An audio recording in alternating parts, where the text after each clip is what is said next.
Honor is armor in Yautja society, and the hierarchy is written in blood. Now that Predator Badlands is here, we are detailing the different Predator types and the path from cradle to clan leader, young blood trials, blooded privileges, elder judgment, and the shame of bad blood. This is every Yautja rank explained. Core Yautja ranks and society. Sucklings, infants. Every Yautja begins life as a suckling, fully dependent on their mother and clan. These infants spend their earliest years in protective nesting grounds, learning not through direct combat, but by observation. As glimpsed in Predator Homeworld, 1999, they watch older hunters clean, maintain, and respect the weapons that will one day be theirs. Play fights between sucklings are common, serving as both exercise and early training in reflexes, coordination, and predatory instincts. Sucklings are taught the fundamentals of the hunt from day one: tracking, camouflage, and silent movement, even if only in simulation. Their mothers and elder hunters instill the first lessons of the honor code, teaching respect for fellow Yautja and prey alike. In some stories, the bonding between mother and suckling is so strong that the infant will refuse to leave her side until a certain ritualized age is reached, often marked by a minor trial within the nesting grounds. A quiet precursor to the structured blooding rituals later seen in Aliens vs. Predator, 2010, where the Yautja's lifelong training and discipline reach their first true test. Unblooded youths. Once a Yautja reaches juvenile maturity, they become an unblooded youth, essentially an apprentice hunter who has yet to claim a dangerous kill. These young hunters train in groups under the supervision of experienced mentors, practicing with basic plasma casters, wrist blades, and simulated prey, much like the early training sequences described in Aliens vs. Predator Prey, where reckless young hunters struggle to earn their first true trophies. Unblooded youths are taught strategy, ambush tactics, and trap setting in controlled hunts. They are brash, energetic, and prone to recklessness, a trait tolerated because the mentor's no experience is the ultimate teacher. These youths often face tests against artificially enhanced prey or in ritual combat scenarios to instill caution, patience, and ingenuity. This kind of simulated trial training is echoed in the opening Predator campaign of Aliens vs. Predator 2010, where the blooding rite is prepared through immersive training arenas. The honor of the clan is paramount. Unblooded youths are forbidden from challenging higher-ranking predators or hunting dangerous creatures unsupervised.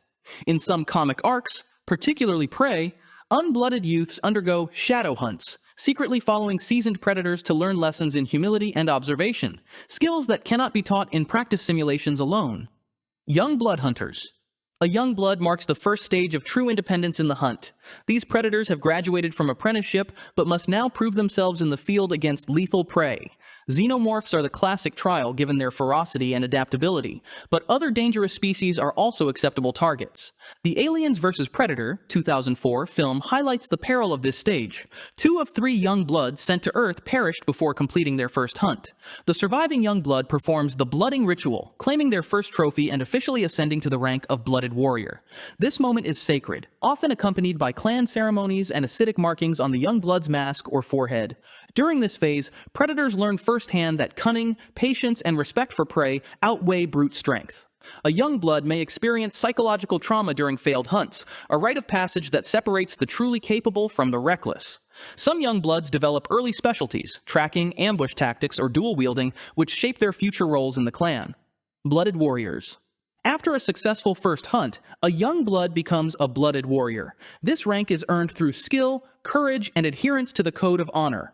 As seen in Aliens vs. Predator 2004, this transformation is marked physically with the clan symbol etched in the acidic blood of a slain xenomorph, a permanent testament to prowess and survival.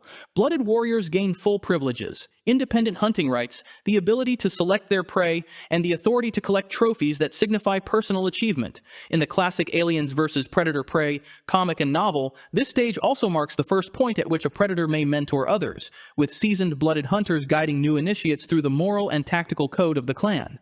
Cultural expectations for blooded warriors are strict. Honor dictates behavior. Indiscriminate killing, hunting defenseless prey, or violating rituals can result in censure or even exile. Blooded warriors form the backbone of predator society, their actions reflecting the strength and values of the clan. This phase is where individuality begins to shine. Hunters cultivate signature fighting styles remembered in clan lore for centuries, a tradition echoed in the Aliens vs. Predator 2010 game, where the Predator Dark completes his own blooding and ascends as a fully recognized warrior. Elite predators. Elite predators are seasoned hunters who have demonstrated mastery over the hunt. Highly skilled, cunning, and often feared, they undertake the most dangerous assignments and mentor younger hunters. In Aliens vs. Predator Requiem, Wolf serves as an exemplary elite predator, containing the xenomorph outbreak on Earth while exhibiting strategic foresight and battlefield awareness far beyond that of younger hunters. Elites often specialize in interstellar missions, tracking and eliminating threats across multiple planets. They wield the most advanced weapons and may customize their gear, adapting it for stealth, long-range kills, or direct confrontation. Elite predators embody the perfect balance of strength, intelligence, and honor, traits that define the Yautja at their peak. Elder predators. Elders are revered figures, often centuries old, who embody the accumulated wisdom of countless hunts. Their role extends beyond combat. They uphold traditions, judge hunts, and offer guidance to both warriors and young bloods. Elders may observe hunts as impartial judges, determining whether a kill adheres to the honor code. They may also bestow ceremonial rewards or enact rites of passage. Predator 2 and Aliens vs. Predator 2004 depict elders in advisory roles, guiding younger hunters without necessarily participating in combat. Their wisdom shapes the clan's ethics, hunting strategies, and interstellar diplomacy. Clan leaders, chieftains. Clan leaders wield both authority and responsibility. They enforce the honor code, direct major hunts, and manage internal clan affairs. As shown in Predator the Preserve, Marvel Comics, leadership may be held by elders or exceptionally respected warriors, and it is not strictly gendered. Female chieftains such as Hashori in the expanded universe prove that authority depends on skill, honor, and experience rather than lineage. Ceremonial attire and armor distinguish chieftains, often incorporating trophies from legendary hunts, a detail reflected across multiple Aliens vs. Predator comics and lore entries. They arbitrate disputes, resolve breaches of code, and oversee interclan interactions. A leader's judgment can determine not only an individual hunter's fate, but the survival and reputation of the entire clan. Ancients. Ancient predators are survivors of centuries, often operating outside conventional clan hierarchies. These legendary hunters carry unique trophies, having confronted prey that may no longer exist in current timelines. The comic Predator homeworld showcases such figures, whose accumulated knowledge makes them formidable in combat and invaluable as historians of Yautja culture. Ancients are often solitary, engaging with clans only for extraordinary hunts or ceremonies. They embody the species' evolutionary development, a living link between the primitive hunters of millennia past and modern Yautja society. Predator King, mythic apex. At the pinnacle of Yautja hierarchy lies the mythical Predator King, a figure said to command multiple clans across worlds. Rarely encountered, these rulers may have consorts, predator queens, or princes in expanded universe lore. While this concept has remained largely speculative, the movie Predator Killer of Killers, 2025, introduced the Grendel King, a modern interpretation of royal Yautja leadership that blends myth with military authority. The Predator King embodies ultimate strength, honor, and dominion over the hunt. Though seldom seen in mainstream canon, comics and novels have long portrayed such figures as the supreme arbiters of the honor code, beings whose influence shapes culture, politics, and interstellar law. From the Grand Elders referenced in older Dark Horse lore to the modern reinterpretations emerging in new media, the idea of a Predator King endures as a symbol of absolute mastery within Yautja civilization. And just a quick continuity note. The ranks detailed here, from suckling to clan leader and elder predators, are generally consistent across films, comics, and novels. Now let's move beyond the mainstream Yautja tradition with Outcasts, variants, and hybrid Yautja. Not every Yautja fits neatly into the hierarchical ranks of honor. Some break the code outright, some follow alternative customs, and others are the products of cross-species experimentation. These outliers illuminate the diversity, complexity, and occasional brutality of predator society. Bad bloods, criminal outcasts. These are the most notorious outcasts among Yautja. These are hunters who betray the honor code, attacking clanmates, innocent prey, or failing to respect the sacred rules of engagement. Exile is the typical fate of a bad blood. Some are hunted relentlessly by their former clans, while others are left to wander across worlds, accumulating infamy. In Predator Bad Blood, Dark Horse Comics, a rogue predator wreaks havoc on Earth, killing indiscriminately and prompting an enforcer to track him down. His actions show how a single dishonored hunter can disrupt interstellar order and bring shame to their lineage. Bad bloods often display extreme cunning and brutality, combining feral instincts with learned tactics. They are sometimes considered the ultimate challenge for honorable predators. Defeating a bad blood requires not just strength, but strategic precision, moral clarity, and patience. Enforcers, honorable justice. Where there are bad bloods, there are enforcers, predators who embody the law and moral authority of their kind. Enforcers are elite hunters entrusted with locating and eliminating dishonored members, acting as judge, jury, and executioner. Enforcers exemplify the ultimate balance of honor and lethality. In Predator Bad Blood, an enforcer risks its life to pursue a rogue hunter, ultimately paying the price in combat. Similarly, the cleaner predator in Aliens vs. Predator Requiem performs a similar role, neutralizing xenomorph infestations and ensuring that dishonorable hunters do not violate the code. Their equipment and tactics are specialized for this purpose. Enforcers may wield enhanced weaponry, rely on advanced tracking technology, and employ stealth techniques honed over centuries. But their greatest weapon is not their gear, but their reputation. A disciplined and honorable predator, feared and respected across the galaxy, whose mere presence can deter dishonorable acts. Berserkers, the Super Predator Clan. The Super Predators, also called Berserkers, represent a cultural divergence within Yautja society. Introduced in Predators 2010, these larger, more aggressive hunters follow their own code or disregard it entirely. They often abduct prey for sport, favor brutal combat over ritualized hunts, and view traditional Yautja as inferior. Berserkers are physically imposing, taller, bulkier, and equipped with elongated fangs, serrated weaponry, and tribalistic masks. Unlike classic Yautja, they prioritize intimidation and raw force over ceremonial precision. Their hunting style is ruthless, their tactics experimental, and their loyalty to clans often tenuous. Berserkers challenge the established hierarchy. Their existence is proof that even among a species defined by honor, radical factions do arise. These hunters may operate in isolated enclaves, engage in interclan conflict, or dominate worlds without adhering to traditional codes. They remind us that predator society is not static. Survival can favor those willing to break conventions. Historical and alternate Yautja. Proto-predator. Ancient ancestry. Yautja history hints at primitive predecessors known as proto-predators. These ancestral hunters may have existed long before the species evolved into the technologically advanced warriors seen today. In Predator Homeworld, human scientist Dr. Maya Bergstrom speculated that early predator-like creatures might have evolved on Earth, perhaps resembling therapsid, mammal-like reptilian forms. According to her theory, these creatures were later transported to Yautja Prime by an unknown force. These proto-predators were likely feral hunters, relying on natural weapons, primal intelligence, and instinct rather than advanced technology. Later encounters with ancient or unusually old Yautja, such as the playable Ancient in Aliens vs. Predator 2 Primal Hunt, suggest vestiges of this primal heritage, massive claws, primitive hunting methods, and a raw, instinct-driven behavior. The proto-predator serves as an evolutionary bridge between the earliest hunters and the spacefaring Yautja. Hish-Ku-Ten, the others. In some Dark Horse novels, the Hish-Ku-Ten are introduced as an alternate Yautja subspecies. Also known as the people who take territory, they differ significantly from traditional Yautja in biology and culture. Hish-Ku-Ten are taller, around 8 feet, cold-blooded, and hermaphroditic, capable of switching sexes throughout life. This biological flexibility alters social structures. Breeding is dynamic, and gender roles are fluid. Hish possess a specialized kill gland that releases rage-inducing hormones, driving them into berserker fury. While medicines can regulate these glands, unscrupulous individuals have used them to manipulate enemies or rival clan members.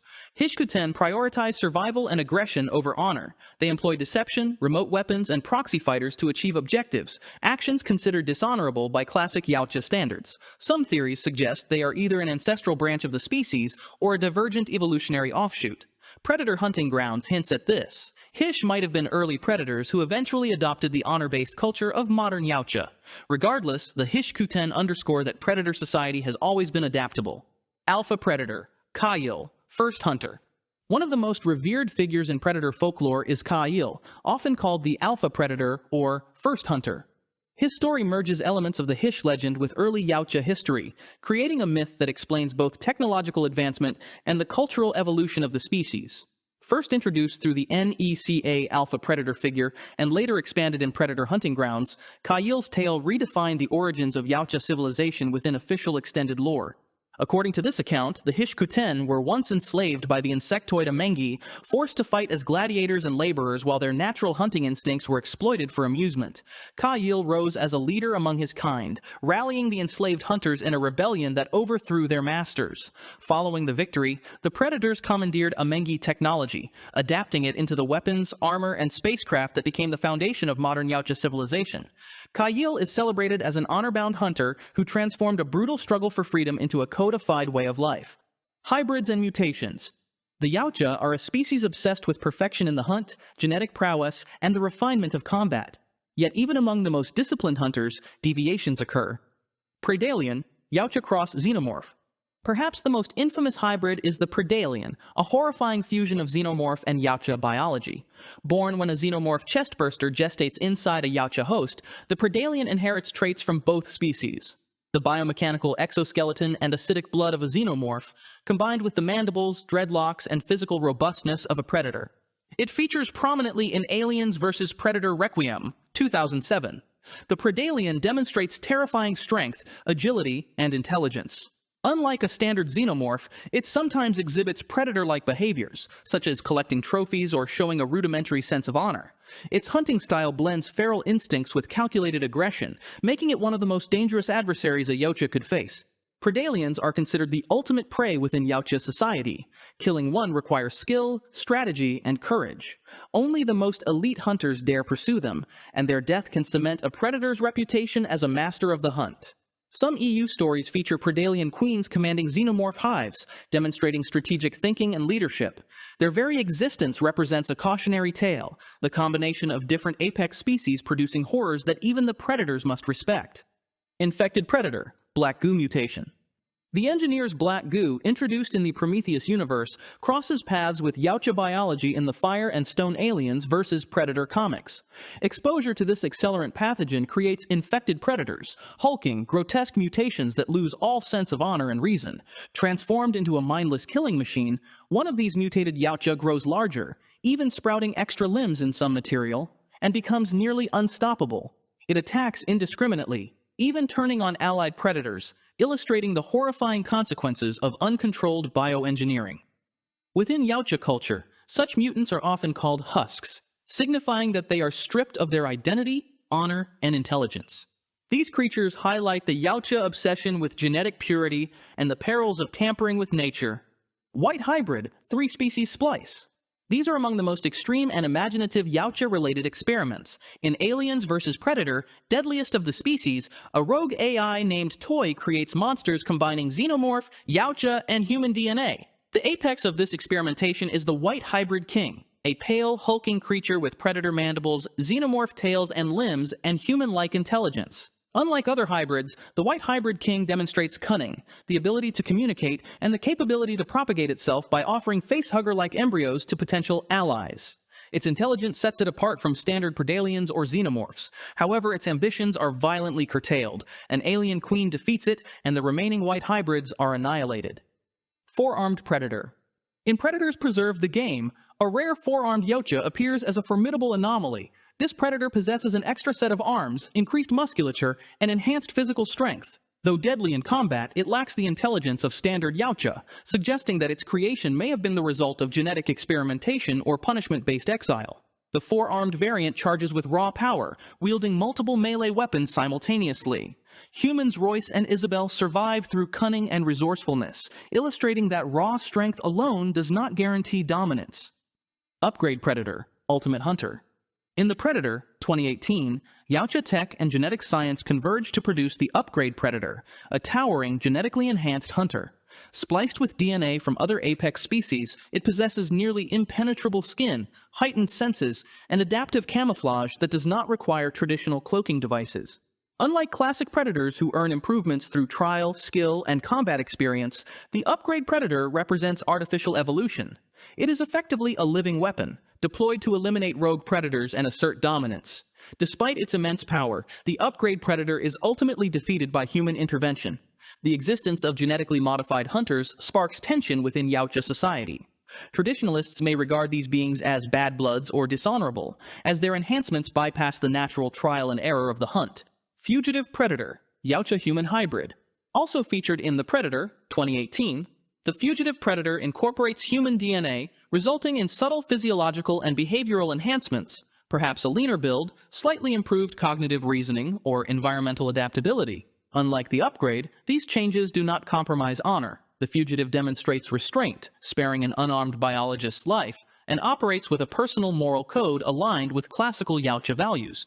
The fugitive's mission to assist humans by gifting the predator-killer suit represents a rare example of interspecies alliance. His actions show that hybridization can coexist with honor.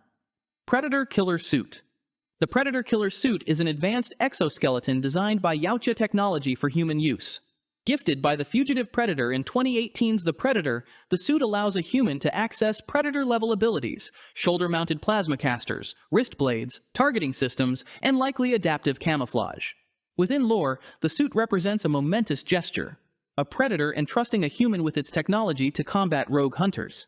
It symbolizes honor and cooperation, demonstrating that capability and courage can transcend species boundaries. While experimental and imperfect, the suit effectively gives a human predator capabilities in combat. Human allies, Honorary Yautja. On rare occasions, humans earn full recognition from predators. Machiko Noguchi from the Aliens vs. Predator comics survived a xenomorph outbreak alongside a predator and was formally blooded, given the Yautja name Dadtudi, and integrated into the clan. She trained, hunted, and participated fully in predator society, navigating both cultural challenges and interpersonal skepticism. Alexa Woods, Lex from AVP 2004, received a similar honor.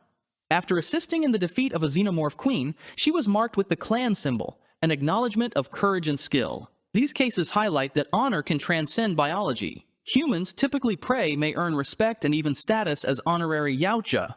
Where do you think our Badlands protagonist fits into this guide? Let us know in the comments. The hunt evolves. From sucklings observing their first kills to ancient elders guiding generations, from rogue bad bloods to genetically enhanced hybrids, Yautja society is diverse and lethal. Strength, honor, and survival define rank and reputation, yet mutation, evolution, and ambition continuously reshape the hierarchy. The hunt remains the ultimate measure of worth. Young bloods sharpen blades, elders weigh experience and strategy, bad bloods stalk their enemies, and hybrids test the limits of species and society. And somewhere in the stars, the next hunt waits, poised to redefine what it means to be a predator. Don't forget to like and subscribe for more upcoming content on Predator and more. What separates a trophy hunter from a ruthless killer in the Yautja world? We're exploring all official predator clans and factions, including Dek from Badlands. We'll reveal their weapons, their feuds, and their distinct approaches to the hunt. This is everything you need to know ahead of the latest epic installment. Here we go! Jungle Hunter Clan. The Jungle Hunter Clan is the most recognizable faction within Yautja society. They appear in the original Predator, 1987, and 2010's Predators, as well as featuring frequently in the expanded lore. Members of this clan embody the classic ideals of the hunt. The original jungle hunter from Predator is widely believed to have belonged to this clan. The clue is in the name. Likewise, the crucified predator from Predators is described in lore as one of theirs too. In keeping with their traditionalist values, jungle hunter predators favor classic weaponry. They wear the original style biomask. They don't kill the unarmed and will acknowledge bravery in their prey. The most famous jungle hunter encounter takes place in the fictional country of Val Verde in 1987. This lone Yautja stalks an elite military team, led by Alan Dutch Schaefer, played by Arnold Schwarzenegger, through the jungle. The jungle hunter kills all of Dutch's team except for Dutch himself, whom he deems worthy prey. In their final confrontation, Dutch outsmarts the creature with traps and defeats it. Accepting his loss, the jungle hunter activates his self-destruct device to die honorably.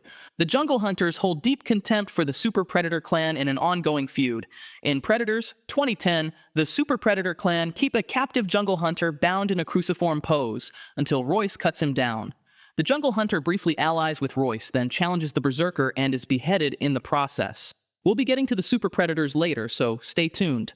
Next up, we have the Los Angeles Hunting Party. The LA Hunting Party is one of the most iconic and mysterious groups in all of Predator lore. Fans call them the Lost Tribe, also Lost Hunters, because that's how they appear in the end credits of Predator 2, and for years nothing in canon shed any further light on who they were or where they came from.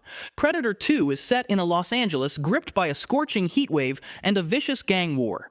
A Predator clan visits the city, but only one member, the City Hunter, actively takes part in the hunt. Over the course of its spree, it leaves a trail of bodies: gang soldiers, King Willie, 2 LAPD detectives, and finally, the entire OWLF task force. After the city hunter is honorably killed by Detective Mike Harrigan, the clan's elder Greyback rewards Harrigan with a flintlock pistol before the group departs Earth aboard their mothership. This demonstrates this clan's respect for the honor code. The Lost Tribe is regarded as one of the most respected predator clans. Their elder, Greyback, has been tied to centuries of hunts. After the Los Angeles incident, the clan disappears without a trace, leaving behind only their legend. The Antarctica Clan. This clan, also known as the Isolated Clan, reflects the deeply ritualistic side of predator culture. In Alien vs. Predator, 2004, it's revealed that this elite Yautja group has established a secret hunting ground, a pyramid under Bouvet Island in Antarctica, where they return every century to perform a sacred rite of passage. An early scene shows Sebastian DeRosa translating hieroglyphs that say, "Every 100 years the gods would return, and they would expect a sacrifice." This film begins by showing us the outcome of the last visit. In 1904, a whaling settlement is wiped out after being caught in the middle of a Yautja xenomorph deathmatch, before moving forward to 2004, when 3 young warriors named Scar, Celtic, and Chopper undertake their coming-of-age hunt. After descending unarmed into the pyramid to retrieve locked plasma casters, they must earn their mark by killing a xenomorph and etching the clan symbol into their mask, or skin, with its acid blood. An elder oversees the rite from orbit and judges outcomes. After the hunt, successful hunters are honored with blooded status, while fallen initiates receive funeral honors aboard the ship. However, the 2004 edition doesn't go as planned. Human explorers accidentally activate the pyramid, triggering a premature xenomorph outbreak. The situation quickly spirals out of control, and one by one the young predators are killed. Scar, the last survivor, eventually joins forces with human explorer Alexa Woods to fight the xenomorph queen. Together, they manage to defeat the creature, forming a brief but powerful bond built on mutual respect. In a rare gesture, Scar marks Alexa with the xenomorph hunter symbol, recognizing her bravery and granting her honorary status among his people. Unfortunately, Scar is mortally wounded and dies shortly after the battle. A xenomorph embryo has been implanted in him, and it emerges after his death as a pred-alien. This incident directly leads to the events of Aliens vs. Predator Requiem, 2007. In this film, the pred-alien kills several predators aboard the scout ship carrying Scar's body. The ship then crashes on Earth, releasing the newly born pred-alien and facehuggers into a small Colorado town. Then a lone predator, known as Wolf, arrives on Earth to contain the outbreak. As humans struggle to survive, this lone predator begins a ruthless hunt to wipe out the aliens. Super Predator Clan.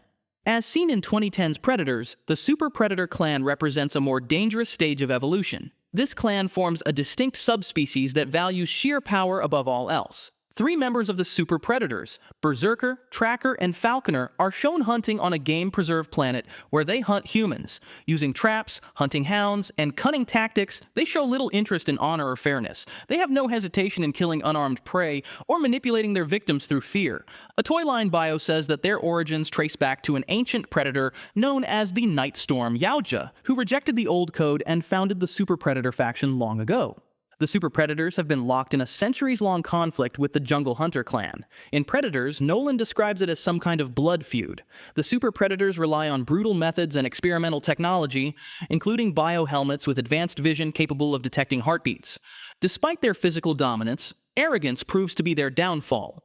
One by one, they are defeated by the supposedly inferior humans, with the Berserker killed by a primitive axe. Although that defeat is a major setback, the broader conflict endures. The Super Predators remain one of the most dangerous Yautja factions. And a quick reminder, if you're enjoying this video, please like and subscribe. And if you want to see even more of your favorite franchises, drop us a comment. Hybrid Predators. While not officially recognized as a clan, Hybrid Predator is a term often used to describe a faction of Yautja who have undergone extreme genetic modification to upgrade themselves. Through bioengineering and DNA splicing from other species, including humans, they've evolved beyond the natural limits of their kind. The best examples come from The Predator, 2018, where we meet the Upgrade Predator, also known as the Assassin Predator. Standing 11 feet tall with bulletproof exoskeletal skin and built-in thermal vision, he represents a radical evolution of the Predator race. His mission on Earth begins when he pursues the fugitive Predator, who has stolen advanced Yautja technology. The fugitive predator is himself a type of hybrid, who carries human DNA in his genome. The fugitive's mission is to deliver a weapon to humanity, to help them fight an impending Yautja invasion. He relies not only on advanced technology, but also on his natural weaponry, using his mandibles, claws, and even bone spurs from his forearms to dispatch enemies. Despite his violent nature, Fugitive displays a sense of humor and a surprising level of morality, but he's ultimately killed by the far stronger upgrade Predator in the Battle of the Hybrids. Warlords Clan. Featured in Predator Killer of Killers 2025, the Warlords Clan is a desert-based Yautja clan led by the fearsome Grendel King. Their story began in the year 841 in Scandinavia, where they discovered Viking Ursa, who had slain a Yautja that ambushed her clan. Impressed by her strength and resilience, the clan deemed her a worthy warrior. So, they kidnapped her. From then on, they began hunting down exceptional fighters from across the world, including Japan and the United States. These abducted champions are preserved in cryogenic chambers until summoned, then forced to fight each other or monstrous beasts in an alien coliseum for the clan's entertainment. The surviving gladiators must ultimately face the Grendel King himself. Though this brutal ritual seems merciless, the clan sees it as a form of honor and respect for the mightiest of warriors. Some fans believe the feral predator from Prey 2022 may also belong to this clan. In the film, the feral predator arrives on Earth to hunt various creatures from animals to humans. Its main adversary is Naru, a skilled Comanche hunter who ultimately outsmarts the predator, causing his targeting mask to redirect a homing bolt into his own head, killing him. Killer of Killers includes Prey Easter eggs, notably involving Naru and the flintlock pistol, prompting some sources to link the feral predator to Warlords Clan, though the films do not state any of this explicitly on screen. Njor's Clan. In the new film Predator Badlands, Njor is introduced as a ruthless Yautja chieftain who despises weakness, so much so that he orders his stronger son, Quay, to execute his runt brother, Dek. Quay defies the command, a violent clash with their father follows, and Quay sends Dek away to prove himself in the hunt.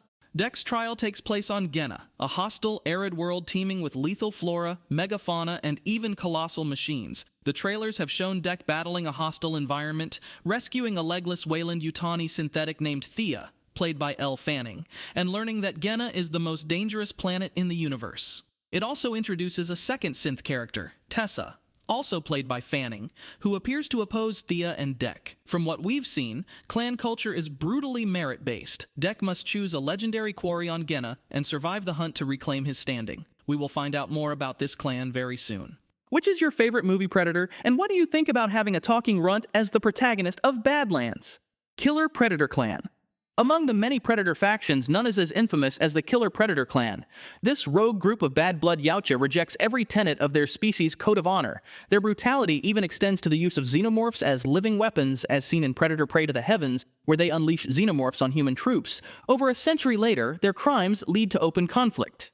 In the Aliens vs. Predator 3 World War comic arc, honorable hunter clans, led by Elder Topknot and aided by human allies such as Machiko Noguchi and the Colonial Marines, launch a campaign to end the killer's reign of terror. The war concludes with the near-total extermination of the clan. Dachande's Clan.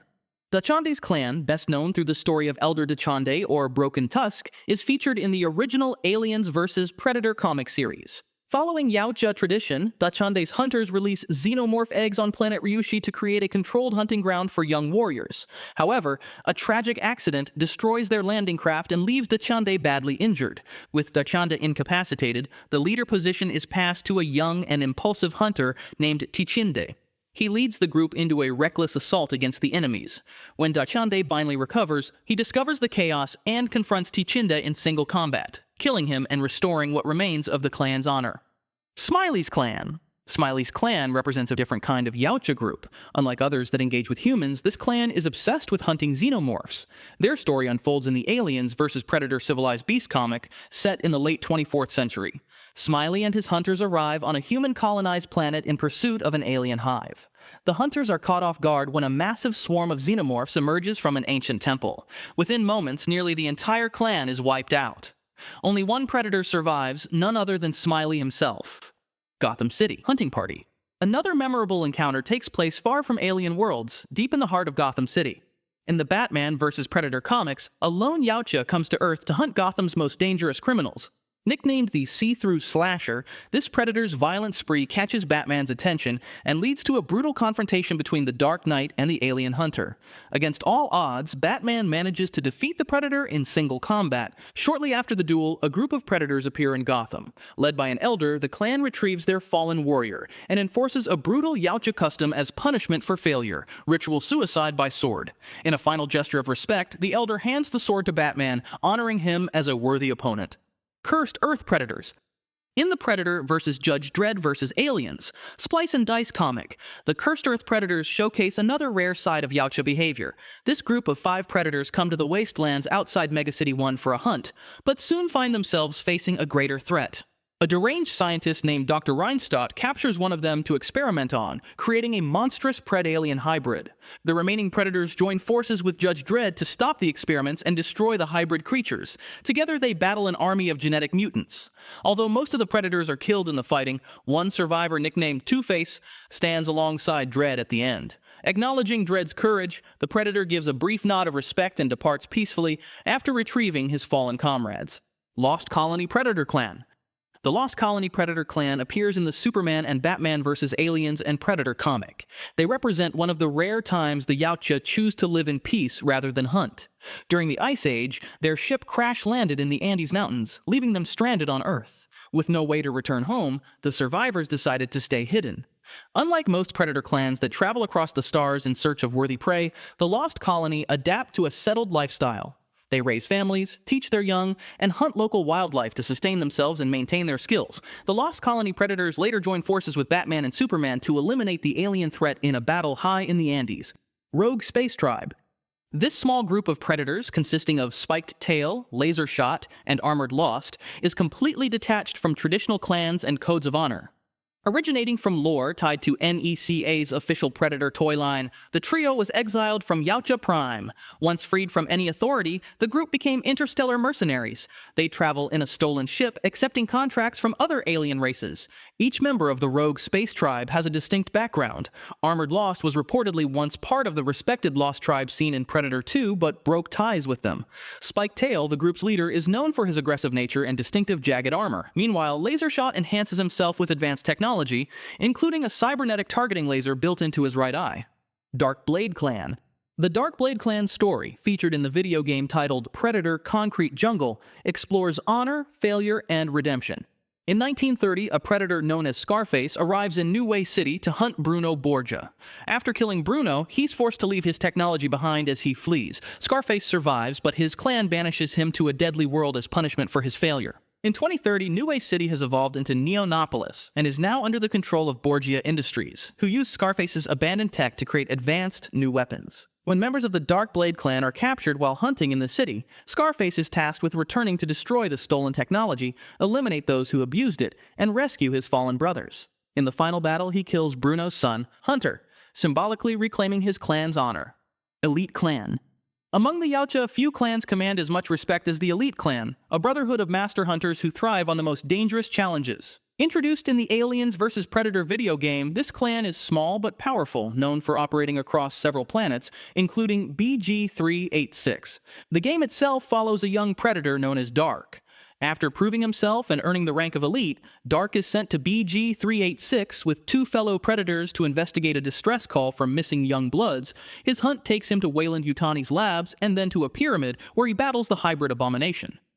Bleise Clan. The Bleise Clan story unfolds in the Predator Hunters 3 book. It's a small Yautja group operating deep in the jungles of Belize. 2 members of this clan have been conducting a hunt using an underwater cave as their base and trophy chamber.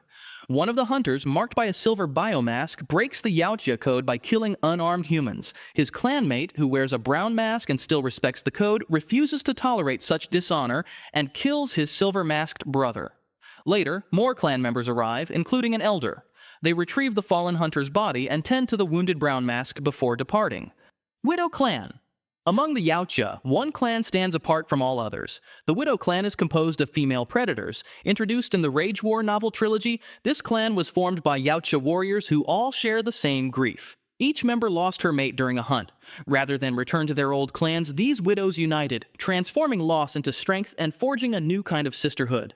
Female Yautja are by no means weaker than their male counterparts. In the Rage War, the Widows join the fight against the Rage, a group of exiled humans who lead a massive army of xenomorph soldiers. Tartarus Clan. Predator clans can emerge anywhere in the galaxy, even on remote worlds caught between warring humans and engineers. The Tartarus Clan, featured in the Alien vs. Predator Life and Death comic series, takes its name from the hostile planet that they call home. When the elder predator Ahab meets the clan on LV-223, he tries to warn the clan about the planet's dangers, but the leader dismisses him. This conflict escalates, leading to a brutal duel between Ahab and the clan's strongest warrior, Hornhead. Ahab emerges victorious. With the hierarchy settled, Ahab and the Tartarus predators join forces with a group of colonial marines to face an overwhelming xenomorph horde. Once the battle is over, Ahab is welcomed into the clan. Council of Ancients. The Council of Ancients, featured in the Aliens vs. Predator Extinction game, is the closest thing the Yautja have to a governing body. The oldest and most respected elders from many clans gather to decide matters of law, honor, and the future of their species. The Ancients don't rule forever. In time, they look for worthy successors among lesser clans. These chosen clans are secretly tested through deadly trials. In one mission in the game, which takes place on LV-742, the Predators have to kill certain Marine lieutenants and claim their skull as a trophy without drawing attention. But that's not all. For their final test, they must infiltrate a xenomorph hive, slay its queen, and claim her skull as a trophy. Good luck with that. Last but not least, we have the Poachers. Sometimes called the Rival Clan, they show what happens when the Yautja Council of Ancients turns rivalry into a test of honor. Featured in Aliens vs. Predator Extinction, this clan is one of two chosen to compete for control of the hunting world LV-742. The Poachers are known as Outcasts among their kind, yet they command great respect for their skill in the hunt. But when human scientist Dr. Kadinsky captures a clan member for his experiments, it results in the birth of a pred-alien queen. Though the full outcome is unclear, it's likely the Poachers are banished for allowing such an abomination to exist. Thanks for watching. That's it for our deep dive into the clans of the Predator universe. Which clan is your favorite and why? Let us know in the comments, and don't forget to like and subscribe. At the heart of Yautja culture is a single ideal: honor.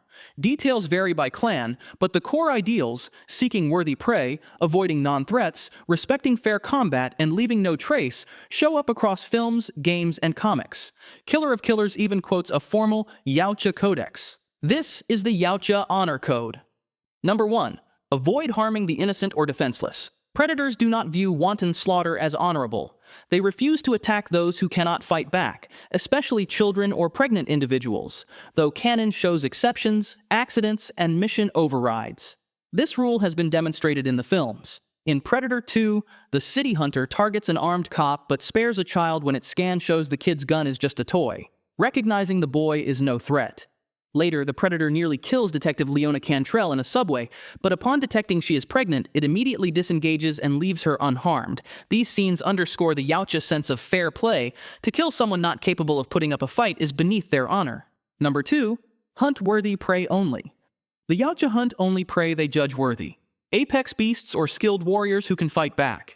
In Predator, 1987, the jungle hunter targets Dutch's elite commando unit because they're armed and trained, but ignores Anna once he scans that she carries no weapon. The hunt is treated like a ritual, not something to waste on easy kills.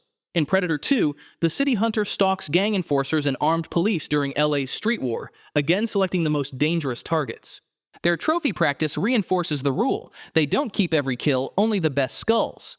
The city hunter's ship displays a wall of prizes, famously including a xenomorph skull, a hall of fame for worthy prey. Likewise, in Prey, 2022, feral predator works up the food chain, taking on apex animals, bear, wolf, snake, before engaging armed Comanche warriors and French trappers, that is, targets that can fight back.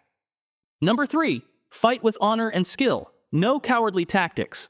Yautja warriors are expected to show bravery, skill, and a measure of fairness. Stealth is acceptable. They're hunters. But when a hunt narrows to a duel, many will shed gear to even the odds. A core ideal is equalizing the odds. In Predator, 1987, once Dutch drops his guns, the jungle hunter removes the plasma caster, shoulder cannon, and even the biomask to fight hand-to-hand, turning the finale into a true duel. Overkill is frowned upon. Vaporizing a barely armed opponent with a caster proves technology, not mastery. The preferred kill showcases technique, not just tools. That doesn't mean predators always fight fair. They'll cloak, trap, and snipe during a tough hunt, but when it narrows to an honorable finish, a true Yautja often strips down to basics. Games show this too. In AVP 2010, predators frequently close to wristblade range for trophy claims, emphasizing personal prowess. And when an enemy is beaten, an honorable Yautja ends it cleanly. Lingering torment is the mark of a bad blood, not a proper hunter. And if you're enjoying this video, do the honorable thing. Like and subscribe. Number 4. Remain hidden and observe. Stealth and patience are central to Yautja hunting. The pursuit is treated as a ritual, and remaining unseen is part of proving mastery. Predators spend hours or even days observing prey, using their cloaking fields and vantage points to study patterns before making a move.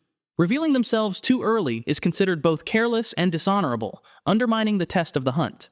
There's also a practical motive, keeping their existence hidden from advanced species like humans. In Prey, much of the mid-film stretch is patient stalking, ambushes from cloak, striking search parties, and the trapper's camp from cover rather than announcing itself. Only when cornered does he lose that secrecy. In games like Predator, Hunting Grounds, players are likewise rewarded for using stealth, shadows, and patience before striking. If a predator is discovered, they will either erase the witnesses or withdraw, ensuring the mystery of their kind endures. Number 5. Honor the results of a fair fight. When a Yautja is defeated in fair combat, the result is honored, even if the victor is not one of their own. Predator 2 makes this clear. After Harrigan kills the city hunter in a one-on-one fight, the rest of the clan emerges. They don't attack or seek revenge. Instead, they acknowledge Harrigan's victory, and the elder presents him with a flintlock pistol from 1715, a symbolic salute to his achievement. This shows that honor outweighs pride or vengeance in predator culture. A hunter who falls in a fair duel must accept the loss. The Raphael Adolini 1715 pistol appears in Prey and directly links to the respect gesture in Predator 2, a canon thread recent films keep alive. Predators also extend respect to prey who prove exceptional skill or bravery. In Alien vs. Predator 2004, Scar recognizes Lex's courage against the Xenomorph Queen. Dying, he marks her with his clan symbol in alien blood and gifts her a spear fashioned from a xenomorph's tail. Such gestures are rare, but they highlight a truth. To the Yautja, honor can transcend species. Number 6. Recover your losses. Never leave Yautja technology or brothers behind. Yautja treat their technology and fallen warriors with absolute seriousness. To lose gear is both a personal disgrace and a threat to the species, since advanced weapons in enemy hands could shift the balance of power. A disarmed predator will go to great lengths to recover equipment, and if one falls in battle, comrades will retrieve the body and salvage all tech. In Prey, when overwhelmed by the trappers, Feral arms his wrist device and gets out, leaving behind a timed detonation that wipes most pursuers and removes evidence or gear, a cleanup beat that echoes the 1987 Predator self-destruct ethos. Aliens vs. Predator Requiem takes it further. The veteran wolf arrives on Earth after a Predator ship crashes, tasked with destroying xenomorphs and erasing all traces of Yautja technology. Games echo this theme. Clans relentlessly recover fallen hunters to prevent desecration. When recovery is impossible, predators resort to self-destruction, vaporizing themselves and their gear. The principle is simple. No outsider must ever gain lasting access to Yautja weapons, bodies, or secrets. Number 7. Respect the hierarchy and your elders. Yautja society is built on hierarchy and respect. Young hunters are expected to defer to seniors, while elders and clan leaders command absolute obedience. An example for this is the arena in Killer of Killers. It is overseen by a warlord, Grendel King, a clear top-down authority figure directing the hunts, visible proof of hierarchy at work. This structure keeps hunts coordinated and prevents chaos within the clan. Open conflict between predators is rare, as their code forbids killing one of their own. The major exception is when a hunter becomes a bad blood, a criminal who violates the honor code. This concept was introduced in Dark Horse's Predator Bad Blood, 1993. In such cases, execution hunts are sanctioned, often led by enforcers. Otherwise, disputes are resolved through ritual combat or by elder arbitration. Still, Predator lore acknowledges that civil strife occurs when ideology divides clans. In some expanded stories and games, factions who embrace so-called dishonorable tactics or alien technology have clashed violently with traditionalists, proving that while hierarchy maintains order, deep rifts can ignite war. Number 8. Do not use unfair high-tech or genetic mods to cheat the hunt. Though they wield plasma casters and starships, traditionalist Yautja restrict technology in the hunt, favoring weapons that demand skill. Blades, combo sticks, and spears are seen as honorable tools, while guns and explosives, though sometimes used, carry less prestige. Their most celebrated victories are close-quarters kills, proving courage. The Honor Code also forbids unnatural augmentation. Cybernetic modification or genetic splicing is viewed as heresy. This principle was challenged in The Predator 2018, where a faction experimented with alien DNA to create the towering upgrade Predator. Mainstream Yautja would see such tampering as a betrayal of their heritage, and the fugitive Predator in that film actively opposed it, hinting at a civil rift. The only hybrids Yautja acknowledge are accidental. The existence of a Predalien is viewed with horror by Yautja. It's considered a great dishonor and a defilement of their bloodline. They and other abominations are hunted without mercy. Number 9. Never give up. Redeem yourself through action. Failure or dishonor does not always mean death for a predator. While rare, their culture allows the possibility of redemption, usually through exile followed by a near-impossible quest to restore honor. The clearest example comes from Predator Concrete Jungle, 2005. In 1930, a hunter later known as Scarface lost his equipment during a hunt in New City, allowing humans to capture Predator technology. Such a disgrace would normally mean execution, but his clan chose another punishment: exile to a barren world for a century. Scarface endured 100 years of isolation, surviving against hostile conditions until he was granted one chance to regain his standing. Returning to Earth in 2030, he systematically destroyed the stolen tech and annihilated those who had exploited it. By doing this, he erased his shame and reclaimed his honor. Stories like this show that while redemption is extraordinarily difficult, Yautja culture respects great deeds as a path to cleanse failure. All these rules and values are more than just guidelines. They are the spiritual core of Yautja society. In fact, Predator Killer of Killers even presents a formal excerpt: "Go forth among the stars and seek only the strongest prey. Become the Killer of Killers," which is identified as from the Yautja Codex. This suggests their rules are written down and revered, akin to Holy Writ or an ancient warrior poem. The number attached in that excerpt implies a long codex of laws. So for a predator, following the honor code is practically a religious duty. Their worst fear is the dread of dishonor. Many would rather die than live as a disgrace in the eyes of their clan. This devotion to honor has allowed the Yautja to thrive as a proud civilization for thousands of years. Thanks for watching. We'll be diving into all things Predator as Badlands approaches, so stay tuned and don't forget to like and subscribe. Think you know Predator weapons? Think again. We're going beyond the movies to reveal the full, ruthless arsenal of the Yautja, from sacred blades to plasma cannons. Plus, we'll look ahead to the new threats in Predator Badlands. Plasma Caster. The Predator's signature shoulder cannon is a head-tracked energy projector tied to the Biomask's targeting suite. Using the iconic tri-laser designator, it locks onto whatever the hunter is looking at, then hurls superheated plasma that detonates on impact, more than enough to punch through metal and bone.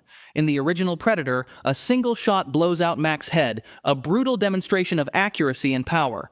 The caster typically draws power from integrated cells routed through the gauntlet/armor, and many hunters tune it with variable output or burst fire, trading stealth for overwhelming force. Because the mount tracks with the mask, the user can strafe, climb, or cloak while maintaining aim. The franchise also shows the tech's evolution. In Prey, set in 1719, the feral predator carries no shoulder cannon. Instead, he wields a mask-guided bolt gun that launches 3 physical homing bolts, one for each of the lasers in its tri-dot targeting system. The predator then retrieves the bolts for reuse. Functionally, it's a lower-tech analog to the caster's guidance, same ruthless precision, delivered by arrows instead of plasma. Wrist blades. For close combat, the predator wields the wrist blades, a retractable melee weapon mounted on its wrist gauntlet. The weapon is forged from an unknown, ultra-dense alien alloy, which is resistant to plasma burns and in some instances even xenomorph acid. Controlled by bionerve triggers inside the gauntlet, the Predator can draw the weapon simply by flexing. The wrist blades aren't limited to one design. As we see in Predators 2010, a Yautja can wield a single long blade, while in various comics, Ahab wields a triple-bladed variant. Eagle-eyed viewers would have spotted Deck, the Predator from Badlands, attempting to prop open a window with the traditional double wrist blades in the latest trailer. Which is your favorite variant? Let us know in the comments down below. Self-destruct device. The most feared and respected piece of technology in the Yautja Arsenal, the self-destruct device triggers a massive plasma-based explosion, capable of vaporizing everything within a large radius. Using it symbolizes honor, secrecy, and vengeance among the Yautja, who would rather die with dignity than be captured or defeated. It's also used to erase all evidence of predator technology, ensuring that the hunt remains a secret to outsiders. The self-destruct device makes its spectacular debut in the very first movie, Predator.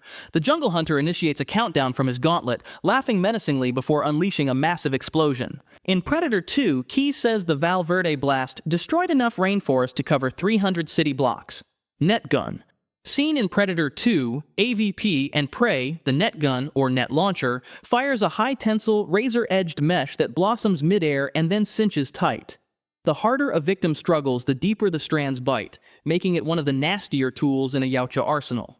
In Predator 2, the city hunter pins a target to a wall, the net carving into flesh and even scoring the masonry as it contracts. AVP shows multiple net sizes. Celtic uses one during the pyramid ambush to immobilize a human, and later fires another at a xenomorph drone. The cutting pattern it leaves on the creature's skull inspired fans to nickname it Grid. In Prey, the feral predator deploys a brutal variant on a trapper. Once the net locks against a metal frame, it tightens until the victim is literally sliced apart. Engineered for capture or execution, the net gun is flexible, fast, and terrifyingly efficient. Smart Disc.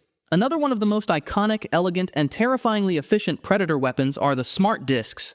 It combines the lethality of a blade with the control of a drone. The design is flat and circular, roughly 20 to 25 centimeters in diameter, and forged with the Yautja alloy. It has a razor-sharp plasma-honed edge that can slice through flesh, metal, and stone with ease. Notice how penetrating any material with ease is a recurring theme with their weapons. The Yautja really are gifted blacksmiths. The grip has a fold-out handhold or recessed indentations that allow safe handling. A magnetic recall system allows the user to retrieve the weapon. In Predator 2, the city hunter uses the Smart Disc to kill Peter Keyes. Its edge is so sharp that it slices him in half in an instant. Lieutenant Mike Harrigan then turns the disc against its owner. He cuts himself free from the net gun, battles the predator aboard the ship, and finally drives the disc into the creature, just before delivering his immortal line. Shit happens. We may be seeing an upgraded version soon. In the official Predator Badlands trailer, a new Smart Disc model is shown deploying from the Predator's left wrist gauntlet. The improved technology upgrades the disc into an agile airborne weapon that can be unleashed on any target to the user's discretion, burying itself in targets with minimal effort, firepower the Predator may need given the foes teased in the footage. What weapon are you most excited to see in Badlands? Let us know. The Whip. When a predator wants lethality with a little showmanship, it reaches for the whip. Introduced in AVPR, some believe this melee weapon is forged from a silicon-based alloy akin to a xenomorph's outer carapace. Razor-edged and flexible, it lets a predator shred xenos at close range without relying on standard wrist blades. Right before the final showdown with the Pred alien, Wolf deploys the whip against a xenomorph drone. The exchange lasts seconds. He coils the whip around the creature and with a single yank tears it apart, an unmistakable demonstration of just how vicious this weapon can be. Plasma Gun, Predator Sidearm. A one-handed variant of the plasma caster, this pistol fires compact bolts of charged energy. In AVPR, Wolf repurposes a damaged shoulder cannon into a handheld sidearm after acid corrosion makes it unusable as a mount. He draws it during close-quarter scraps with xenomorphs, and even in its jury-rigged state, a single shot proves lethally effective, matching the stopping power of a standard caster in a more agile, point-and-shoot form. Shuriken.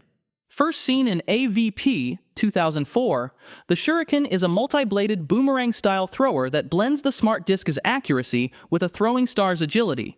Scar uses it in one fluid sequence to dispatch a facehugger and a xenomorph, showcasing its speed and control, and earning blooded status in the process.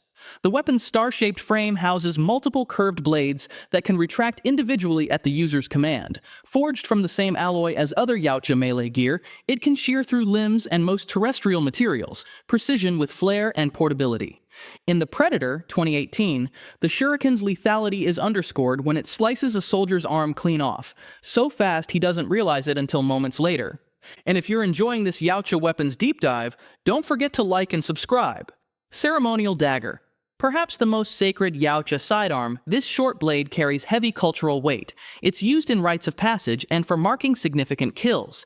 After felling a facehugger and xenomorph in AVP, Scar uses his dagger to slice into the facehugger and then etch his mask with its acidic blood, an emblem of honor, courage, and readiness to join the ranks of true hunters. Power Punch Glove.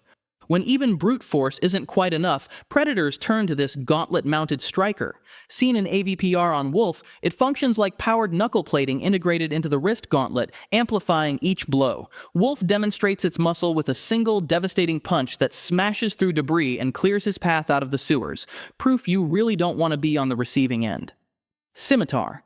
The scimitar is a brutal wrist blade variant. Used by the super predators and clan leaders, the weapon is a single blade, roughly the length of a human sword and definitely sharper, mounted on the wrist gauntlet. We see it in 2010's Predators, used by the Berserker Predator, a dishonorable Yautja. The weapon's lethality is displayed in the brawl against the crucified predator, when the Berserker removes his head with a single swing. The scimitar can also be used as a projectile. In the same movie, when Isabel injures the Berserker, the Predator takes aim and fires the scimitar right through her shoulder, impaling her to the wood of the fallen tree. Fatal? Yes. Cool? Hell yes. Wrist Shield. When a Predator wants to play offense and defense, along comes the Wrist Shield. This is a compact, hinged barrier that fans out into a fully rigid, razor-edged disc with a flick of the wrist. In Prey, the feral Predator showcases both functions while outnumbered by trappers. In one seamless motion, he braces a victim against a tree and snaps the shield outward. The expanding edge shears clean through the neck. A beat later, he angles the same disc to catch incoming fire, using the rigid face as cover while he advances. Tactically, the shield behaves like a buckler crossed with a circular saw. While incredibly versatile, the trade-off is surface area. Once deployed, it's more visible, so expert users time its deployment close to the moment of contact, block, cut, collapse, before slipping back into cloak and repositioning. Combi Stick. A Yautja classic that never goes out of style. The Combi Stick is a telescoping, multi-section spear that snaps from compact baton to full polearm, built for adaptability and shock impact. Biometric locks keep it from collapsing on strike, while some variants add serrations or barbs for extra bite through armor and chitin. First showcased clearly in Predator 2's Penthouse Massacre, the City Hunter wields a long, spear-weighted version, perfect for crowd control, reach, and pinning prey to walls, illustrating how the extended form dominates open rooms and vertical spaces. Shorter baton-length configurations can be seen in the AVP movies. They excel in corridors, tunnels, and dense brush, where quick feints, parries, and jabs matter more than reach. Hunters often carry both profiles in one weapon, collapsed for stealthy movement and sudden stuns, then deployed to full length for sweeping hooks and finishing thrusts. The alloy construction resists acid long enough for close work, making it a reliable choice in hive encounters. There's a trade-off. When fully extended, the Combi Stick won't cloak with its wielder, turning the user into a bigger visual target.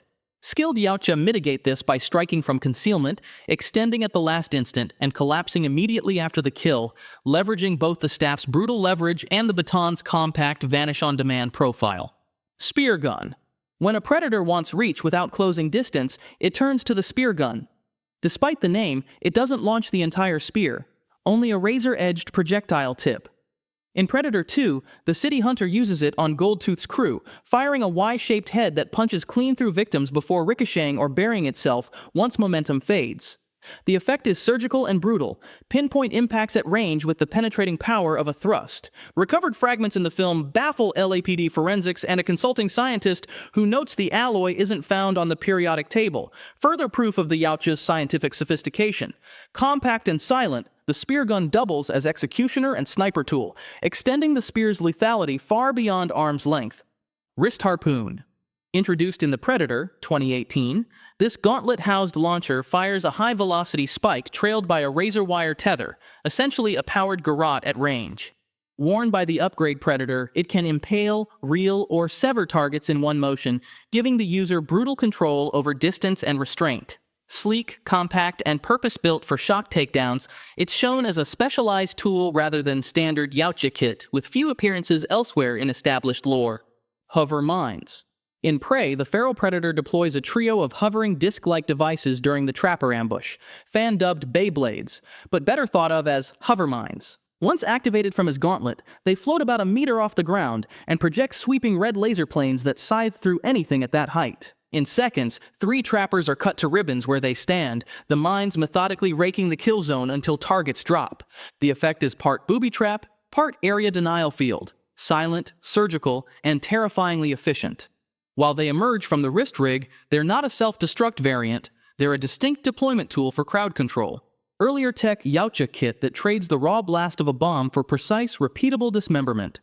Predator Axe. Keen-eyed viewers will spot a Yautja-styled hand axe in Predators 2010.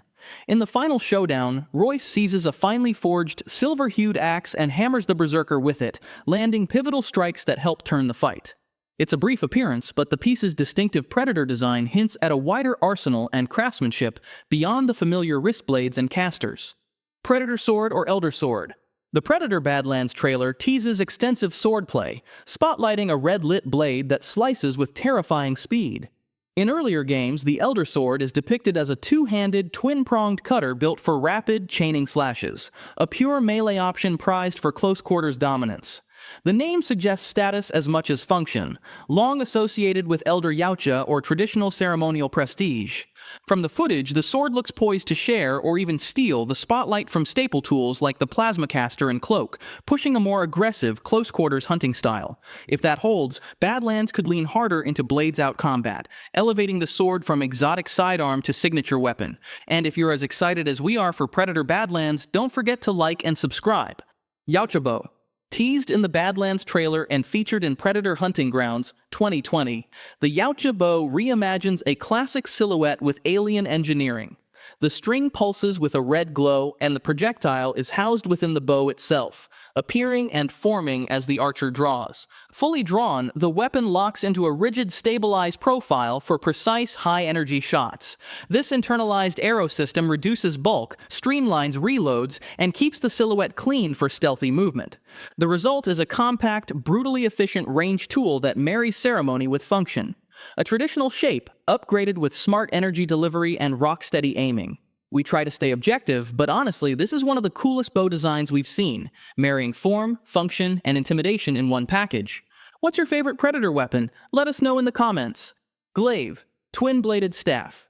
Debuting in the game Predator Concrete Jungle, 2005, the glaive is a polearm akin to the combi stick, but with one key difference. Its twin, broad, flat blades at each end deliver sweeping cuts alongside puncturing strikes. Maul, Tonfa blade. Also featured in Predator Concrete Jungle, the maul is a side-handled blade. Imagine a nightstick, or tonfa, crossed with a short sword. The Predator grips the perpendicular handle and drives forearm-length strikes, smashing guards aside and carving through openings. It's a lesser-seen choice among Yautja, but hardly second-rate. The ergonomics favor brutal close-quarters battering, letting the wielder block, hook, and counter in one fluid motion while powering cuts with the whole arm. War Club. Seen in 2020's Predator Hunting Grounds, the War Club trades finesse for raw impact. Its spiked head delivers concussive, armor-denting blows that stagger or drop targets outright. Lacking the franchise's typical razor edges, it doesn't slice, it smashes, making it ideal for breaking guards, wrecking cover, and finishing stunned foes. The downside is swing speed. Heavier, slower windups demand timing. In skilled hands, though, the club turns close quarters into a brief, brutal demolition. If you were an unblooded Yautja warrior, would you be packing a war club on your first hunt? Let us know. Heavy plasma cannon. In Aliens vs. Predator Dual War, this shoulder-mounted brute is the Yautja answer to a rocket launcher. It fires overcharged plasma bursts capable of wrecking armored vehicles, vaporizing clustered targets, and punching through fortified cargo. On the battlefield, it's pure area denial, slow to charge, devastating on impact. In-game, a single blast can even down a colonial marine dropship, underscoring its role as heavy support rather than precision sidearm. Hand Scythe. Seen in Aliens vs. Predator Extinction, the hand scythe is a curved blade mounted perpendicular to its grip, so the cutting edge runs along the forearm when held. Compact and vicious in close quarters, it excels in corridors and tight brush, often wielded as a pair for raking slashes, hooks, and clinch work. Variants abound, including the plasma-charged scythe and the heavier devourer's scythe, trading reach and weight for brutal inside-the-guard lethality. And that's a wrap, your crash course in Yautja Arsenal. And with Predator Badlands on the horizon and already teasing fresh kit, we're likely just scratching the surface. New blades, smarter minds, nastier casters. What do you think we'll see next? Drop your weapon wish list in the comments. And if you enjoyed this breakdown, hit like, smash subscribe, and ring the bell so you don't miss our next deep dive. At first glance, the Predator movies look a lot like a random sequence of splatterfests stitched together with heat vision and mandibles. But put them in chronological order, and you start to see the outline of an ancient interstellar saga starring a warrior race bound by honor and obsessed with the sacred ritual of the hunt. So what are the trophies really telling us when we read them in sequence? And when the mask finally lifts, who's the predator and who's the prey? Let's dive in. Circa 3000 BC. Long before recorded history, Earth's ancient civilizations hosted deadly visitors from the stars. A scene from Aliens vs. Predators 2004 reveals that it was the predators that taught humans how to build pyramids, becoming worshipped as gods in the process. Pyramids weren't just monuments, they were arenas, where young warriors would prove themselves or die. And the predators' gifts to humankind came at a cost. They demanded human sacrifices, using them to breed xenomorphs for the hunt. This epic history lesson is revealed in the inscriptions of the pyramid that's found under Antarctic ice in Aliens vs. Predators 2004, right before all hell breaks loose. But we'll be getting to that a bit later. According to these hieroglyphs, this hunting ritual came into existence around 2896 BC and established the cycle of battles between predators, humans, and aliens. Over centuries, human settlements were destroyed when predators detonated their self-destruct devices to contain xenomorph outbreaks. The remains of these events became lost to history, known only through myth. 841 AD. Age of Vikings. Predator Killer of Killers 2025 introduces a Viking clan led by a fearsome shield maiden named Ursa. Ursa invades a rival tribe's land to avenge her father's death. After slaying her enemies, Ursa's warriors suddenly find themselves hunted by an unseen assailant. A predator has arrived amid the carnage and begins picking the Vikings off one by one. Ursa and her son Anders battle the cloaked alien. In a brutal confrontation, Ursa manages to kill the predator with a mix of ferocity and combat skill. Ursa survives as the lone witness to this grim encounter between Viking steel and advanced extraterrestrial technology. The timeline of the universe now jumps forward within the same film, taking us to feudal Japan. 1609 AD, feudal Japan. Killer of Killers' second story takes place in 1609 and introduces two samurai brothers, Kenji and Kiyoshi. These brothers duel to determine who should be their clan's heir. Kiyoshi wins, and Kenji then spends 20 years as a rogue ninja, shinobi, honing his skills in order to get even. 1629 AD. 20 years later, Kenji secretly returns, but his vendetta is overshadowed by the arrival of a high-ranked elite predator, stalking the ramparts of Kiyoshi's castle. Facing this common foe, Kenji and Kiyoshi reunite in battle. The samurai siblings fight side by side, matching blades and wits against the cloaked hunter. After the predator's stunning defeat, the Yautja's silence lingered for nearly a century until the 18th century approached. 1719, Northern America. The 18th century was among planet Earth's most brutal, war-torn eras. Against this backdrop, the Yautja saw a chance to once again test their fighting skills against mankind. Enter 2022's prey and its feral predator. A young Comanche named Naru watches a predator ship descend and sees her chance to prove herself. A predator, equipped with more rudimentary gear than in later eras, hunts across the plains, killing a viper, a wolf, and, memorably, a grizzly that puts up one hell of a fight.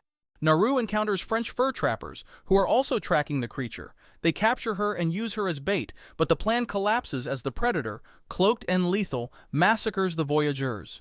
Amid the chaos, Naru frees herself and her dog. The wounded trapper, Rafael Adolini, gives her a Spanish-made flintlock engraved Rafael Adolini 1715, later seen again in Los Angeles in 1997, as well as in 2025's Killer of Killers, introduced differently in the comics.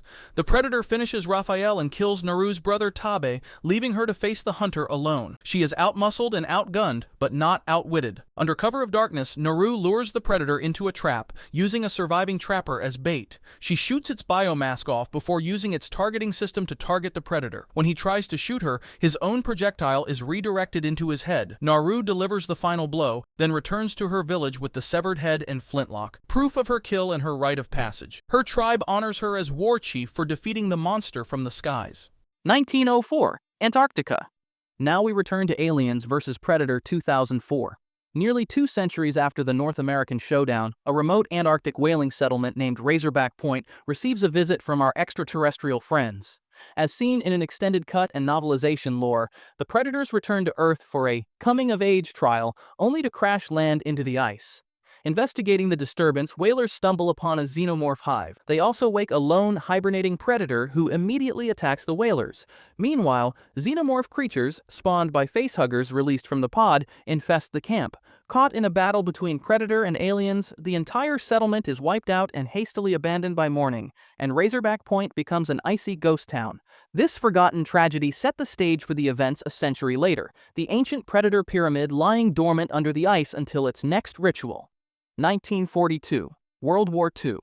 During the most lethal war in human history, the Yautja had no trouble finding worthy opponents to meet their requirements. While most duels in the franchise occur hand-to-hand, predators are happy to engage in the occasional dogfight, and that's what we see in the third chapter of Predator Killer of Killers. Amid the chaos of World War II's air war, fighter pilot Lieutenant John Torres encounters an enemy far beyond the Axis powers. While flying a Grumman Wildcat, Torres witnesses a mysterious aircraft attacking Allied and Axis planes alike. This is a Predator in a highly advanced fighter ship, treating the war zone as a hunting ground. Only Torres and his commander Vandy survive the initial onslaught. Determined to fight back, Torres scrambles into a damaged fighter plane and takes off to challenge the Predator. Captain Vandy distracts the alien pilot, sacrificing himself so Torres can get an opening. In a daring aerial duel, Torres uses his wits to outmaneuver the Predator's ship. He tricks the Predator into targeting its own hull, causing the alien craft to fatally damage itself, defeating and killing the Predator. 1987. The Jungle, Central America. The iconic film that introduced the Predator in all its might and gave us the iconic "Get to the Choppa." The year is 1987. A U.S. military rescue team led by Major Alan Dutch Schaefer, played by Arnold Schwarzenegger, is dispatched on a covert mission amid a guerrilla war. Dropped into dense jungle, Dutch's squad finds a downed helicopter and the skinned corpses of U.S. Special Forces team members, an ominous warning that something horrific is stalking the rainforest. The team soon realizes the mission is a setup. CIA operative Dylan, Dutch's old comrade, admits he used the team to eliminate the guerrilla warriors under false pretenses. With the firefight over, the American soldiers become the next targets for the jungle hunter Predator. This Predator is of the blooded rank and part of the Jungle Clan, which releases him to engage in this hunt. One by one, Dutch's highly trained men are eliminated. Dutch orders their hostage, Anna, to escape unarmed while he draws the Predator's attention. The hunter is honor-bound to let her go. Their code forbids them from engaging or killing any creature that does not possess a threat. This key realization by Dutch saves her life. As night falls, he camouflages himself in mud, obscuring his body heat from the Predator's thermal vision, before setting a series of primitive traps from logs, spikes, and explosives. The hunter, eager for a worthy fight, then removes its mask and plasma caster, revealing its grotesque, mandible-lined face, and engages Dutch in brutal hand-to-hand combat, but not before giving the iconic line, which is something he will call you if you don't leave a like. Dutch is outmatched by the Predator's sheer size and strength, beaten and nearly defeated, but he tricks the alien into pursuing him through the trap-laden zone. In a last move, he triggers a weighted log trap that crushes the Predator, critically wounding it. As the dying creature wheezes, it laughs mockingly and activates a wrist-mounted self-destruct device. A final attempt to take Dutch down. Dutch flees as a massive explosion erupts. At dawn, Dutch is rescued by helicopter, leaving behind a smoking crater. The government's knowledge of this encounter marks the start of their efforts to get their hands on one of these intergalactic killing machines. 1997, Los Angeles. 10 years after Dutch's encounter, predators return to Earth, this time to the sweltering urban jungle of Los Angeles in the 1990 sequel Predator 2. Lieutenant Mike Harrigan, played by Danny Glover, finds himself in the middle of a brewing nightmare, a threat that is far greater than the gang and drug wars tearing LA apart. He and his detectives encounter Peter Keyes, a federal agent heading a task force supposedly investigating the cartels. In truth, Keyes' team are predator hunters who have detected an alien presence in the city. Keyes hints at an incident in 1987 in Central America, where only 2 survivors made it out. When Keyes' team, clad in thermal cloaking suits and armed with cryogenic weapons, attempt to trap the predator in the slaughterhouse, Harrigan interferes, unwilling to stay on the sidelines. The plan fails spectacularly. The young blood predator, seeing through the team's tactics by switching its vision to see their torchlight heat, attacks. It mauls Keyes' men. Keyes himself is killed by a cutting smart disc despite trying to freeze the creature. Harrigan confronts the Predator with everything he's got, a shotgun, then the fallen smart disc. He even manages to shoot off the Predator's biomask, impairing its vision. The chase goes onto a rooftop in the pouring rain. Harrigan wounds the alien and it attempts to escape by activating a medical kit and fleeing. Relentless, Harrigan follows the Predator to its refuge, which turns out to be a cloaked spaceship hidden beneath an old building. Inside the Predator's ship, Harrigan discovers a trophy room containing skulls of many species, including a human skull and the distinctive elongated skull of a xenomorph. The injured city hunter attacks, and the final duel erupts within the spacecraft. Harrigan uses the Predator's own bladed smart disc in close combat, ultimately bisecting the alien's abdomen and killing it. The city hunter's entire clan uncloaks. They'd been watching all along. They retrieve their fallen comrade's body. An exhausted Harrigan awaits his inevitable death, but instead, the Predator Elder, Greyback, steps forward, honoring Harrigan's victory with a gift, an antique flintlock pistol engraved with Raphael Adolini 1715. This is the same pistol Nadu had in 1719, hinting at an epic off-screen journey between hunts. Interestingly, Greyback actually dueled Adolini in the comics. Having emerged victorious, he held onto the weapon and waited for a warrior worthy of it. The Predators activate their ship's autopilot and vanish, leaving Harrigan alive amidst the alien technology and the trophy of an old pistol. The next time we see Predators, we'll have to go back to the Antarctic. 2004, Antarctica. A century after the 1904 whaling station incident, the dormant Predator Pyramid beneath Bouvet Island awakens, detected as a heat bloom under the ice by Wayland Industries satellite PS-12. Alexa Lex Woods, a seasoned guide along with scientists, armed mercenaries, and archaeologists, travels to the abandoned whaling station on the island. Unbeknownst to them, they are walking into a timeless battleground. From orbit, a Predator mothership deploys 3 young Predator warriors for an initiation hunt: Scar, Celtic, and Chopper. Now, with all lore and events leading up to this point in the timeline, we get to see 2004's Alien vs. Predator. Chaos erupts in the labyrinthine underground pyramid. After facehuggers attack the Wayland expedition, xenomorphs burst from the infected humans and mature rapidly into deadly adult aliens. Caught in the extraterrestrial crossfire, the humans are no match for either faction. 2 of the Predators, Celtic and Chopper, are ambushed and killed early by a particularly cunning xenomorph dubbed Grid. Nearly all humans are killed, leaving Lex as the only survivor. She decides her only shot at survival is to help Scar complete the hunt. Otherwise, if the aliens win, the Predators will activate a self-destruct that could wipe out everyone.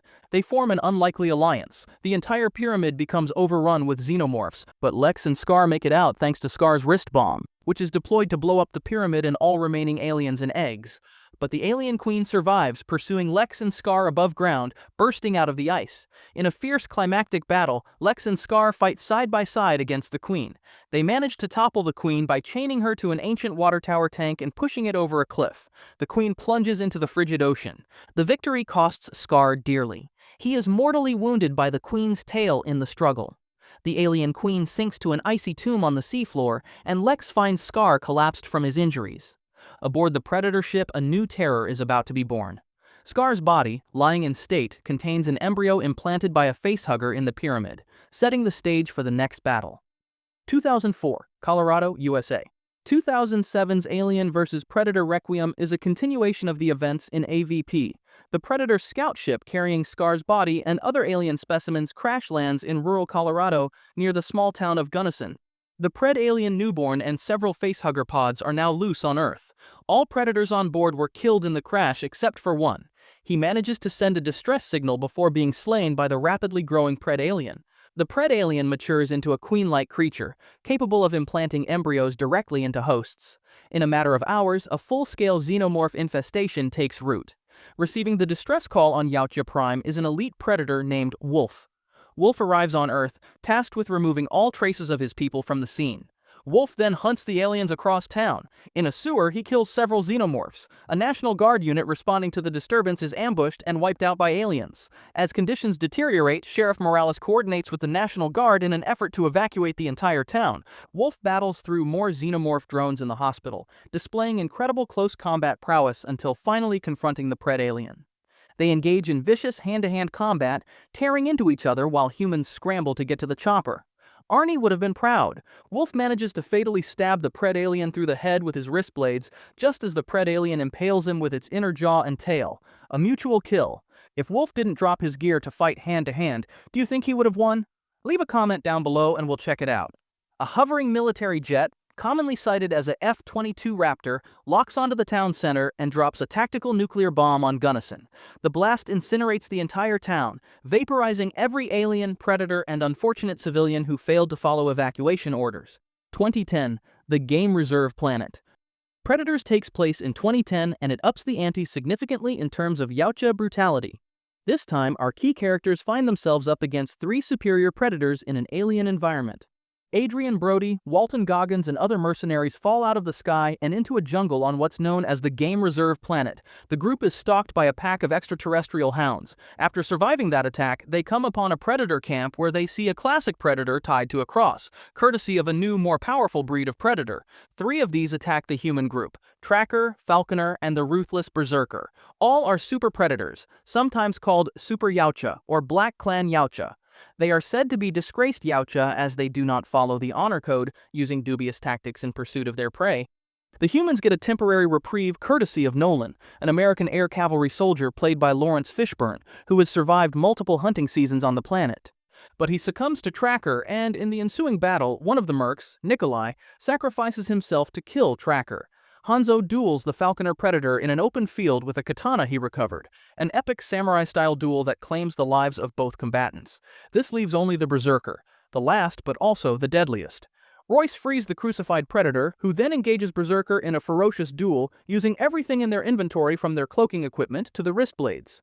It ends with the beheading of the crucified after Berserker removes his helmet, revealing his unique look compared to the traditional Yautja. The humans then manage to maim the Berserker Predator in a grenade-laden trap before Royce confronts him in a brutal showdown. Using the classic strategy of caked mud to hide his body heat from Predator vision, the wounded Isabel provides sniper cover and Royce removes Berserker's head using Yautja weaponry. Royce and Isabel have survived the game but are still stuck on the Predator planet. As dawn breaks, they witness new parachutes opening in the distant sky. The hunt will begin again. But for now, let's head back to Earth. 2018, Mexico and USA. A Predator ship crashes on Earth. Sniper Quinn McKenna briefly subdues the occupant and obtains some of his gear, mailing it off before Project Stargazer, led by Will Traeger, detains both him and the injured fugitive Predator. The fugitive escapes the lab, killing armed personnel but sparing unarmed biologist Dr. Casey Brackett, and sets off to recover its confiscated tech. It's effectively a defector bringing something to aid humanity against larger gene-enhanced predators, a motive the film implies rather than states outright. Meanwhile, Quinn's son Rory inadvertently activates the predator gear conveniently in time for Halloween. Less conveniently, a second, much larger genetically augmented predator arrives, kills the fugitive, and seeks the same cargo. Traeger seizes Quinn's squad, the Loonies, and abducts Rory, hoping to utilize his knack for predator tech. At the crash site, the larger predator slaughters soldiers. Traeger tries a predator weapon and accidentally blows off his own head. The predator launches its ship with Rory aboard. Quinn's team jumps onto the hull during liftoff, and Nebraska sacrifices himself by diving into an engine, forcing a crash. On the ground, Quinn, Brackett, and Rory work together, using predator weaponry to kill the augmented hunter. In the aftermath, a recovered pod from the first Predator ship is opened in a lab. It contains an advanced exosuit, the Predator Killer, a gift intended to help humans confront future predator threats on more equal terms. Quinn signals he'll be the one to wear it. And with that, the franchise leaves Earth and the present behind. The next chapter of the franchise will take us into the future. The future, Planet Jenna. Predator Badlands sits at the far end of the saga's chronology. No official in-universe year has been announced as of now, but signs point to it being the first film in the Predator or AVP franchises to take place in the future. Set on a hostile off-world where a young outcast Yautja, Dek, forges an uneasy alliance with Thea, a Weyland-Yutani synthetic, with her twin synth Tessa looming as a foil. The Weyland-Yutani detail alone pushes the setting beyond the corporation's 22nd century rise in alien canon. We expect a survival chapter that flips series grammar. Dek's rite of passage is sabotaged, his clan's honor code strained, and Thea, damaged but calculating, maps the planet's kill zones while their bond evolves from pragmatic partnership into taboo trust. Stylistically, this entry reads like a frontier western by way of alien tech, sun-blasted badlands, ritual steel against composite alloys, and improvised traps that echo Dutch and Nadu but at planetary scale. The perfecting of the Weyland-Yutani synthetics indicates that the movie could even take place as much as 3 centuries after the company's creation. Possibly even after Ellen Ripley's death in Alien 3, but until Badlands finally drops, all we can do is guess. With Weyland-Yutani hunting predators and xenomorphs, what period do you think this film is set in, and do you think the corporation will finally get their hands on a xenomorph in this movie? Or will they settle for a Yautja capture and link in with Alien Earth? Let us know down below in the comments. Until then, stay safe, honor the code, and like and subscribe.